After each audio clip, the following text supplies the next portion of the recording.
excess of vitamin K in a newborn causes which of the following condition except one। अगर किसी newborn baby में vitamin के ज्यादा होता है, एक्सेस होता है विटामिन के, निम्न में से कुछ चीजें हैं जो हो सकती है ए को छोड़ के, यानी कि सवाल जो है वो बेसिकली एक्सेप्ट का है और विटामिन के को लेके ये प्रश्न आपसे पूछा गया है। मैं जानना चाहूंगा आप लोगों के आंसर। क्या आप लोगों को क्या लगता है? पहला ऑप्शन लिखा हुआ है ब्लीडिंग टेंडेंसीज, दूसरा लिखा हुआ है वॉमिटिंग, तीसरा है हाइपर बिलिरुबिनीमिया और चौथा है हीमोलाइसिस। अब देखो विटामिन के जो है ब्लीडिंग वाली टेंडेंसी में देते हैं। इसने बोला कि एक्सेस ऑफ विटामिन के, यानी कि विटामिन के बॉडी में ज्यादा हो जाए तो न्यूबॉर्न में नॉर्मली ये होता है कि विटामिन के का डेफिशिएंसी होता है और इसकी डेफिशिएंसी जब होती है तो मरीज जो है वो ब्लीडिंग रिस्क पे रहता है। न्यूबॉर्न बेबी किसके रिस्क पे रहता है? ब्लीडिंग रिस्क पे रहता है बर्थ के समय, क्योंकि आप सभी को पता है कि विटामिन के जो होता है, याद रखना, सेकंड 7, 9 और 10, सेकंड 7, 9 और 10 ये चार क्लॉटिंग फैक्टर जो है इनका एक्टिवेशन करता है। इन क्लॉटिंग फैक्टर का विटामिन के क्या करेगा?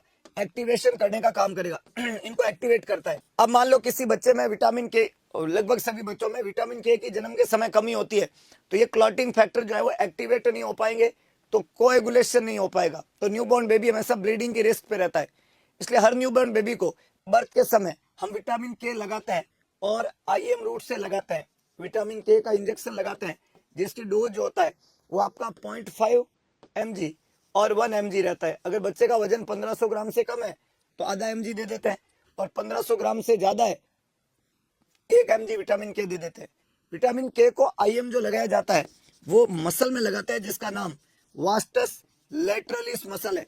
इस मसल के अंदर विटामिन के को इंट्रामस्कुलर रूट से लगा दिया जाता है किसी भी न्यूबॉर्न बेबी के अंदर।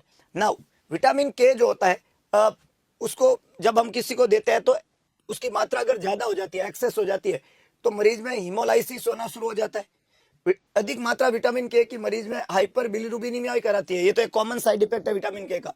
इसलिए जो आरएच इनकम्पेटिबिलिटी होती है, अगर कोई मदर आरएच नेगेटिव है, बेबी पॉजिटिव है, तो ऐसे बच्चे में हम विटामिन के देना प्रीफर कम करते हैं क्योंकि ऑलरेडी बच्चे में हीमोलाइसिस है और हम अगर विटामिन के देंगे तो और हीमोलाइसिस होगा।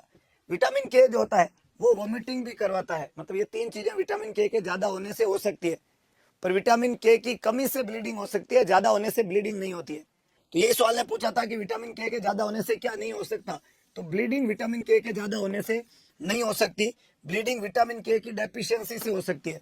If I have lack of vitamin K I am on the risk of bleeding, but I have excess vitamin K I never risk of bleeding. ये आंसर करेक्ट है।